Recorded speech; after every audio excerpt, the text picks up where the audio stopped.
Yesterday afternoon, Green Party members voted overwhelmingly on a motion to recognise Israel's actions in Gaza as a genocide, becoming the first major British political party to do so. The motion also recognises the Israeli regime as an apartheid and reaffirms the party's support for the boycott, divestment and sanctions, or BDS movement. We can call for an end to all forms of apartheid and equal rights for all. The term apartheid accurately describes the institutionalized regime of systematic oppression and domination by one racial group over another, as identified by international human rights bodies and legal experts.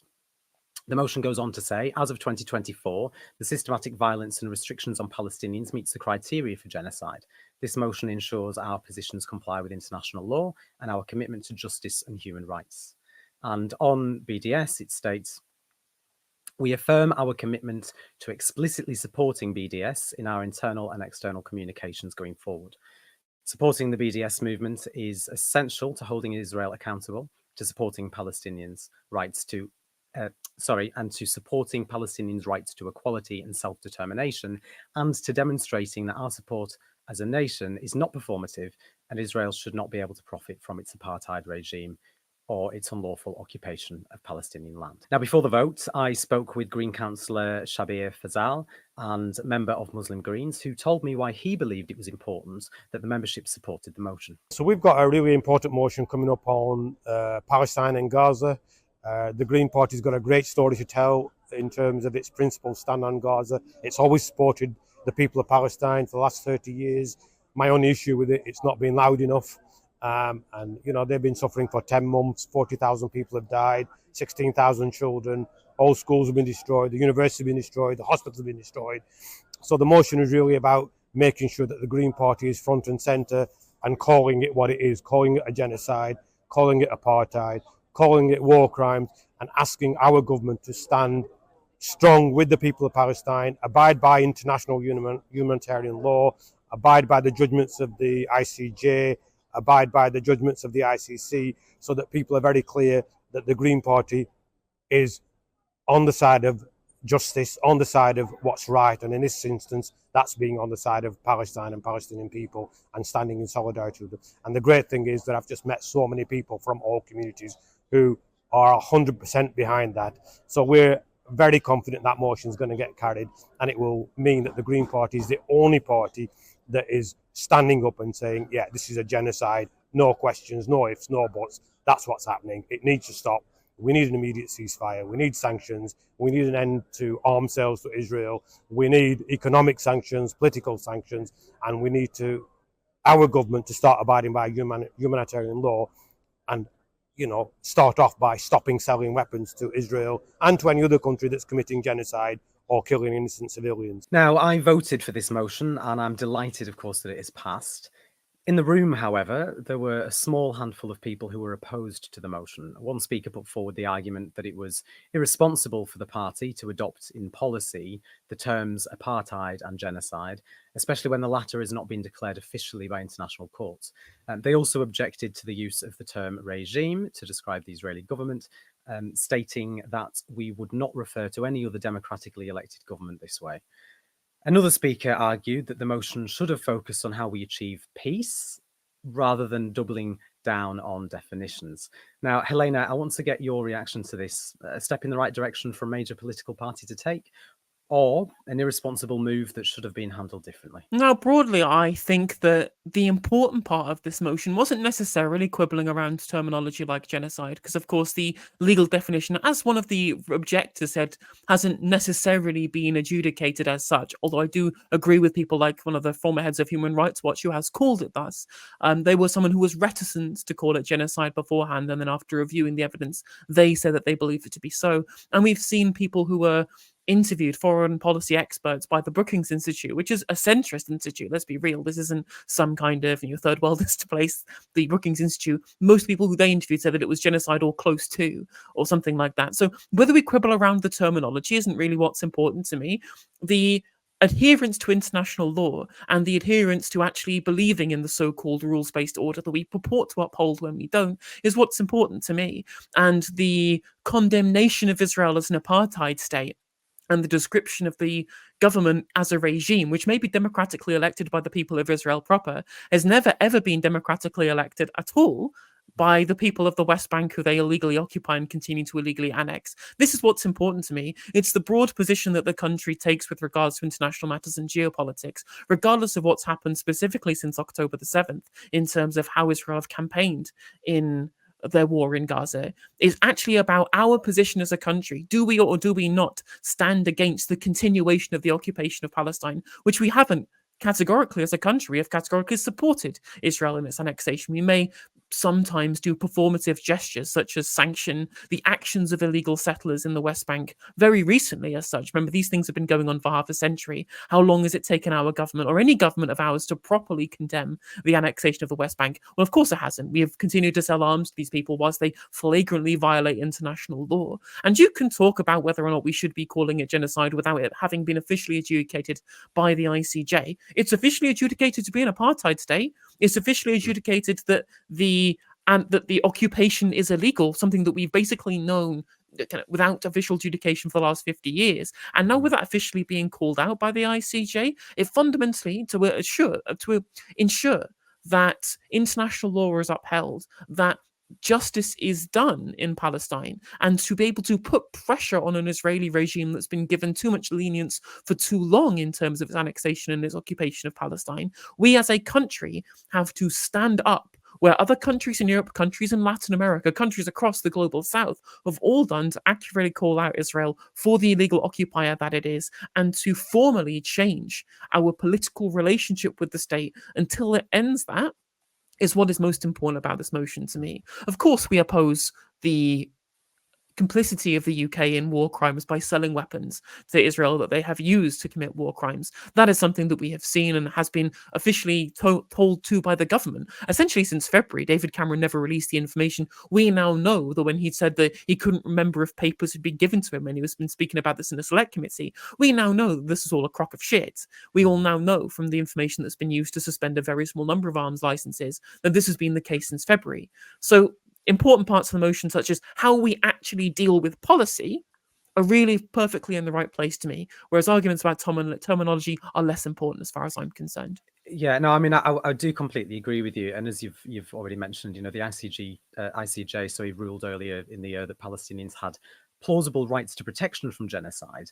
And I'll be honest, to you and I, and I'm sure most people watching at home, it is glaringly obvious that a genocide is being committed in Palestine. But there were some in the room, however, that that would argue that because the actual ruling from the international courts is potentially years away, that it would be unhelpful for a major political party to make this declaration. I mean, what do you think to that? Do you think that it's unhelpful for a major political party like this to make a declaration before the courts have ruled it?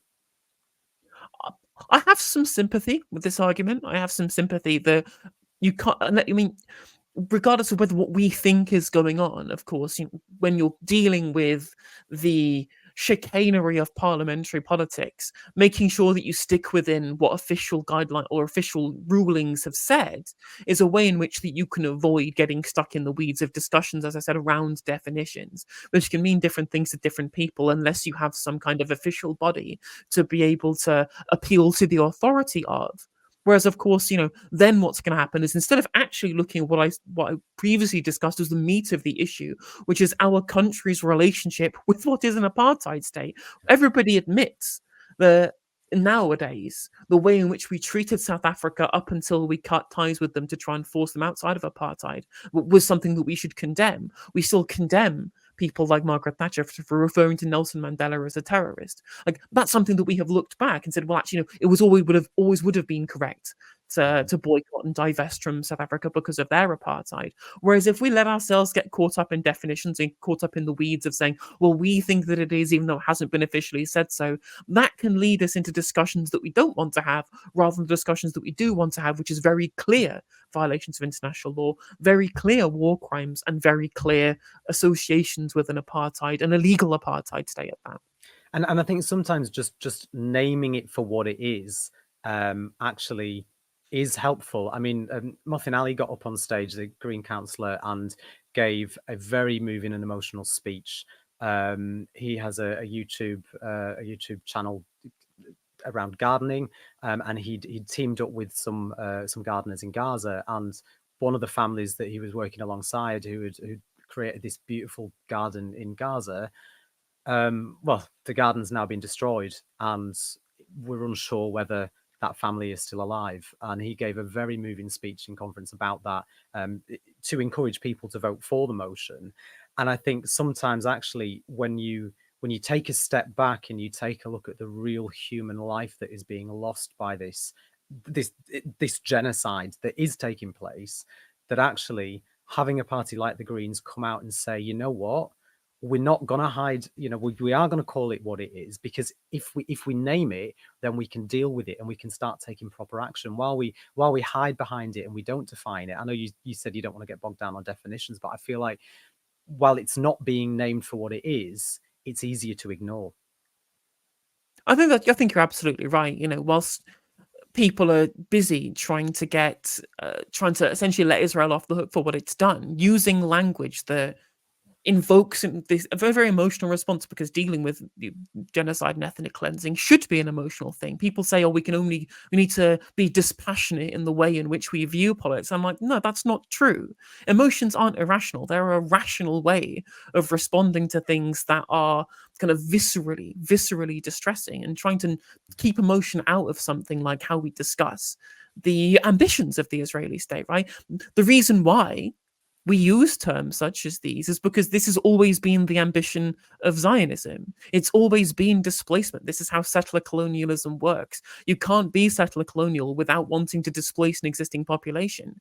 And that is why there was ethnic cleansing during the Nakba, and why they are trying to inflict as much damage as they can on the Palestinian people right now. And not just in Gaza. We're seeing them infiltrate into the West Bank, which shows up the ideology of Zionism for being what it is, which is fundamentally a genocidal and an ethno-nationalist one, and also expansionist and settler colonial. And all of these terms are important that we use to understanding the reasons why we're in this position. A lot of people, unless you use the anti-Zionist verbiage that I've just used just then, we allow people to say, well, actually, this all started on October the 7th.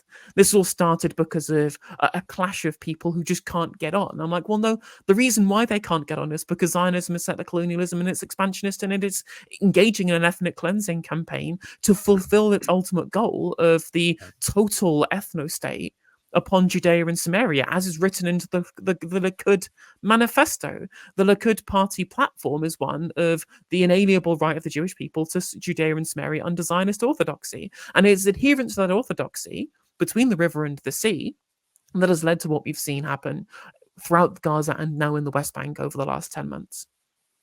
Yeah, 100%. And like I say, I was really pleased to see that we passed that. There was somebody in the room who walked out just before the vote. Now, there was a procedural issue that took place that went on, where the chair had essentially said that there will be a procedural motion put forward, and that if you wanted to speak against that, then you couldn't speak against the motion. And then a decision was made democratically, I might add, by everybody in the room when the chair asked that we weren't going to take the procedural motion. So somebody who would have spoken against the motion but wanted to as a procedural motion then wasn't happy about that. But she actually stormed out of conference, said she was going to resign her membership, and shouted at everybody, saying that by voting this motion through, we were actually preventing her and the party from being able to be a party of peace. Now, I still haven't quite understood what it was specifically in the motion that she was alluding to in that. But surely it's possible to both call a genocide, call an apartheid regime an apartheid regime, and also then look at ways in which we can get to peace. I mean, the reason why I think that their point of view is nonsense is because the whole point of the motion was to call out the occupation. And There is one route to peace. There is one singular route to peace in this entire conflict, and that is that Israel ends its occupation. That is the single fulcrum in which all of this lies. All of the retaliation from the Palestinian resistance forces that we've seen over the last 50 years has its roots very specifically in the illegal occupation of Palestine. That's it. I don't care whether you have a one-state or two-state solution. I'm ambivalent as long as we get self-determination for the Palestinian people and an end to the violence. But neither of those solutions is possible unless Israel recognizes the existence of the state of Palestine and ends occupying that territory. I personally think that it is fundamentally reasonable to expect Israel to withdraw to the Green Line, make sure that those settlements are vacated, and we ensure the future security of a Palestinian state. But again, the fundamental part that underpins all of this is an end to the occupation, which was called out in the motion. It was called out that the fact that the occupation is the root of the apartheid state too. And to be able to do that, we have to boycott, divest, and sanction, just as we did with South Africa. This is what we called for. And so to say that this fundamentally undermines peace is ridiculous. Patreon.com, Turn Left Media. Support independent media. Support social justice that's there on social media. Thank you, Turn Left.